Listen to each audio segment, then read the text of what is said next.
TVS নিউজের Facebook পেজের দর্শকদের স্বাগত জানাচ্ছি আমি আকরামুল ইসলাম। এখন রয়েছে সুন্দরবন সাতক্ষীরা রেঞ্জ কার্যালয়।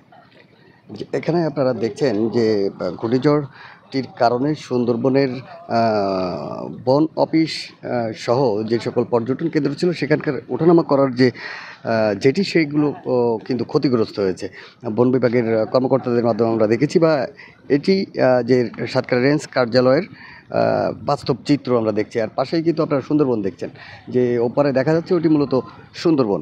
তো সুন্দরবনের কী ধরনের ক্ষয়ক্ষতি হয়েছে বন বিভাগ আমাদেরকে বলছে যে তারা এখনও সুন্দরবনের বন্য প্রাণী মারা যাওয়ার কোনো খবর দিতে পারছেন না, বা গাছপালার কী ধরনের ক্ষয়ক্ষতি হচ্ছে সেটিও কিন্তু এখনও বলতে পারছে না। তবে যে সকল বন বিভাগের কার্যালয় রয়েছে, পর্যটন কেন্দ্র রয়েছে, সেগুলোর স্থাপনা ক্ষতিগ্রস্ত হয়েছে এবং অনেক বন অফিস কার্যালয় কিন্তু পানিতে তলিয়ে গেছে, এমনটি আমাদেরকে বলছে। পাশাপাশি 3টা হরিণ কিন্তু ঘূর্ণিঝড়ের কারণে লোকালয়ে চলে আসে, সেগুলোকে তারা লোকালয় থেকে উদ্ধার করে সুন্দরবনে অবমুক্ত করেছে, এমনটি আমাদেরকে যিনি রেঞ্জ কার্যালয়ের কর্মকর্তা রয়েছেন আমাদেরকে এমনটি বলেছেন। সব মিলিয়ে তারা ক্ষয়ক্ষতির পরিমাণ দিচ্ছে যে কোটি টাকার ক্ষয়ক্ষতি হয়েছে সুন্দরবনের বিভিন্ন বন কার্যালয়ের স্থাপনায়।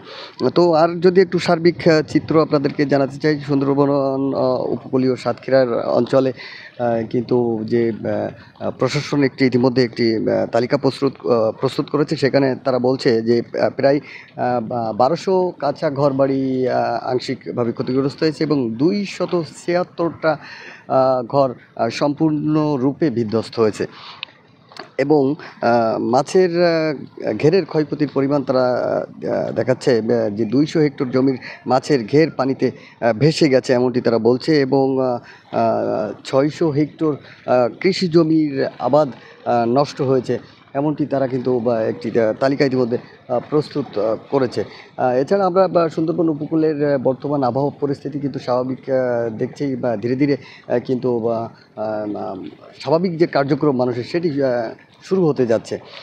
তবে গত 3 দিন এই উপকূলীয় অঞ্চলে বিদ্যুৎ সংযোগ বিচ্ছিন্ন থাকার কারণে সাধারণ মানুষরা কিন্তু একে অপরের যে যোগাযোগ সেটি কিন্তু বিচ্ছিন্ন অবস্থায় রয়েছে। এবং এখানকার যে নিম্ন অঞ্চলগুলো রয়েছে সেই অঞ্চল কিছু কিছু জায়গায় কিন্তু পানিতে তলিয়ে গেছে, এমনটি আমরা খবর পাচ্ছি। তো সব মিলে সাতক্ষীরার যে উপকূলীয় অঞ্চল, সেই অঞ্চলের ঘূর্ণিঝড় পরবর্তী খবর ছিল এটি। পরবর্তীতে আরও কোনো ঘটনা ঘটলে সেটি আপনাদেরকে আমরা জানিয়ে দেব।